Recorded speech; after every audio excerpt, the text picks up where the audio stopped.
Salut à tous les gourmands et bienvenue sur Plaisir et Diète. Dans la masse, on se retrouve pour une nouvelle vidéo. Et aujourd'hui, je vais tout simplement vous prendre avec moi parce que je recommence la boxe thaï. Donc je fais ma première séance de boxe thaï avec un entraîneur personnel ici en Thaïlande, à Bangkok. Donc j'ai les gants. J'ai les petits trucs pour pas transpirer dans les gants. Enfin, on transpire quand même, mais au moins ça tient bien et ça protège un petit peu. Et on se retrouve directement sur place pour cette première séance. J'espère que je vais pas trop douiller. J'ai fait 1 an de boxe thaï il y a de ça 3 ans avant de m'être entre guillemets consacré entièrement à la musculation pour avoir un objectif de compétition en bodybuilding que j'ai fait l'année passée en fin d'année 2023. Donc c'est parti pour un nouveau sport. Et en Thaïlande, donc clairement un truc que j'ai jamais fait, le niveau doit être incroyable. Donc c'est parti, on va essayer ça. Première séance. Et on se retrouve tout à l'heure. Let's go!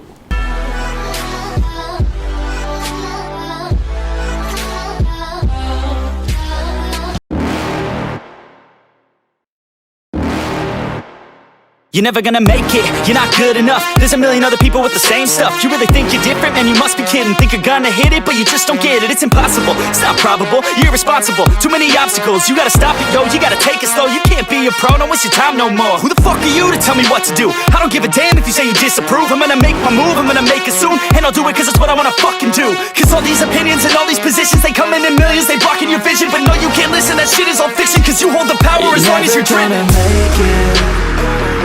There's no way that you make it, and maybe you can fake it. Ok les gourmands, vient de sortir. Franchement ça fait... C'était quand? C'était confinement 2020 que j'ai arrêté la boxe, donc ça va faire presque 4 ans. 4 ans que j'ai arrêté et franchement j'appréhendais de recommencer. Et là le fait d'avoir repris et surtout en cours particulier, c'était vraiment très cool. Dès la première minute j'ai su que j'allais kiffer, que j'allais refaire ça assez régulièrement. Donc là ce qui est sûr c'est que j'en ferai une fois par semaine ici jusqu'à notre départ de Thaïlande. Et ensuite peut-être si j'arrive à en faire encore j'en ferai, et sinon ce sera plutôt à mon retour en France dans tous les cas. Et ce qui est sûr c'est que je vais faire en prof particulier quoi qu'il arrive, parce que ça permet déjà de ne pas avoir des zigotos à gauche à droite qui font n'importe quoi et qui vous impactent, parce que vous êtes obligé du coup de faire 400 pompes, 3000 abdos parce que quelqu'un a fait de la merde. Alors que si vous êtes votre propre entre guillemets erreur et que dès que vous faites une erreur, vous faites des pompes, bah, finalement vous en faites un peu moins, ça impacte moins du coup la récupération pour la musculation. Donc c'est plus bénéfique et ça permet de s'entraîner, de progresser en musculation et en boxe en même temps. Donc c'est ce que je ferai, super cool, super fatigant. Et je vais sûrement recommencer la semaine prochaine. J'aurai sûrement des bleus aux jambes d'ici là, mais j'ai kiffé cette expérience. Et de la boxe thaï en Thaïlande sans comprendre ce qu'on dit, franchement c'est la meilleure manière d'apprendre à faire les choses bien, parce que tu sais pas ce qu'il va te dire, tu te ramasses un coup, tu te rends compte que c'est ça qu'il fallait faire. Après c'est plutôt inné, tu bloques parce que tu sais que c'est ça qui va arriver et pas parce que tu as entendu un mot. On se retrouve à la maison pour faire un débrief sur comment associer le cardio et la musculation et faire un détail là-dessus pour vous expliquer comment on peut progresser dans les deux en même temps. Ok les gourmands, bien rentrés, bien mangés. Bilan post-box, donc un cardio parmi tant d'autres. Bon, honnêtement pas le meilleur cardio qui soit, puisque ça m'a bien décoiffé en tout cas, puisque c'est le cardio avec la course à pied qui ont le plus d'impact. Quand je dis impact, c'est les chocs que ça peut générer, que ce soit au niveau des articulations, au niveau des muscles, etc., etc. Et donc beaucoup de risques de blessures en boxe, beaucoup de risques de blessures en course à pied, du moins si on court pas comme un pro évidemment. Et donc ces deux sports ont le plus d'impact sur la récupération et donc potentiellement sur les performances en musculation par la suite. Ce que je peux vous donner comme conseil dans ces cas-là, c'est 2 conseils. Le premier, c'est d'essayer de mettre le jour de cardio sur un jour où vous n'avez pas de musculation. Tout simplement parce que ça permet du coup d'avoir une journée de récupération, ou du moins quelques heures et une nuit de sommeil entre une séance de cardio et une séance de musculation. C'est pas pour autant que ce sera 100% optimal évidemment. Le plus optimal, c'est de ne pas en faire du tout si vous avez un objectif à 100% musculation. Maintenant, si vous avez un objectif dans les deux, qui est par exemple mon cas en ce moment,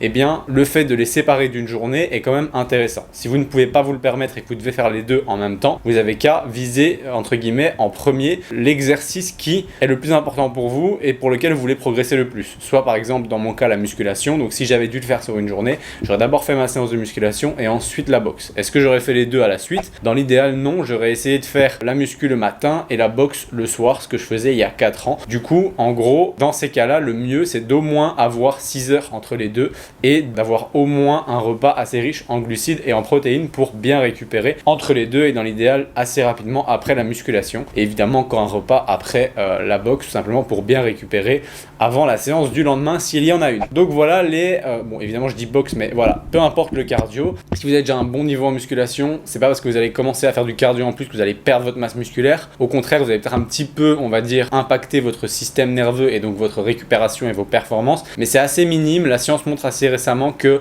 si vous faites du cardio, c'est-à-dire un jour différent que la musculation, quand vous avez déjà un bon niveau en musculation, ça n'aurait pas d'impact négatif. Si vous le faites le jour même, il y a un peu plus de chances qu'il y ait des impacts négatifs à cela, mais honnêtement, c'est pas non plus la mort si vraiment vous n'avez pas le choix. Juste essayez de mettre un repas entre les deux, d'espacer les deux de 6 heures et ce sera déjà le mieux.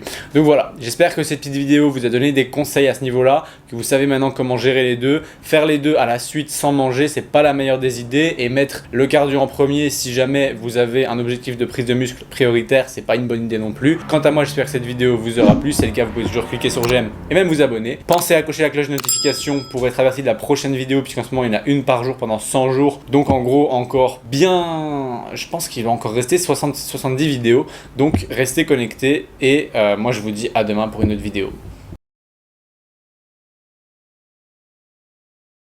Ok, si t'es encore sur cette vidéo, c'est tout simplement parce que t'es intéressé, parce que je vais te dire là maintenant, je suis en train de te parler de quelque chose d'un petit peu plus personnel, plus axé sur toi, puisque je vais te parler tout simplement des coachings ou accompagnements qu'on peut proposer au sein de Plaisir et Diète. Je pense que si tu nous suis déjà sur Instagram, Plaisir et Diète, donc tout en un mot attaché sur Instagram, ou mon compte perso Maxime-LRNT, tu sais que je propose des suivis et qu'on propose au sein de la team de coaching des suivis au niveau de la nutrition, au niveau de l'entraînement, au niveau des deux ensemble, au niveau de votre mindset, au niveau de la psychologie liée à l'alimentation, un meilleur équilibre, etc. Ainsi que pour ma part et celle de Manon, des consultations diététiques qui peuvent être remboursées en fonction de vos mutuelles. Il se trouve que pour tous ces types de suivis, on a créé une sorte de questionnaire avec toutes les informations que tu pourrais nous faire parvenir pour qu'on analyse un petit peu ton cas et qu'on voit un petit peu ensemble en fait, est-ce qu'on a quelque chose à te proposer qui pourrait t'aider à atteindre tes objectifs, que ce soit une perte de gras, que ce soit une prise de muscle, que ce soit une meilleure relation à l'alimentation, que ce soit tout simplement une sortie des troubles du comportement alimentaire, que ce soit une recomposition corporelle, c'est-à-dire perte de gras tout en prenant du muscle et donc avec un poids qui reste plus ou moins stable mais un visuel qui s'améliore. Il y a moyen de faire de tout, donc l'idée c'est juste que tu nous donnes tout simplement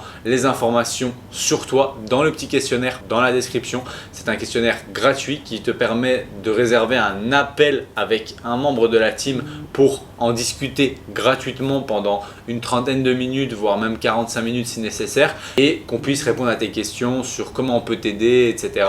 Et si ça t'intéresse, n'hésite pas donc à aller cocher ce premier lien dans la description et à tout simplement prendre ton appel gratuit pour qu'on voit ensemble ce qu'on peut faire pour t'aider. Ça me fait vraiment plaisir et encore merci d'écouter toutes nos vidéos. Donc ça c'est le petit cadeau pour ceux qui restent jusqu'à la fin et à la prochaine.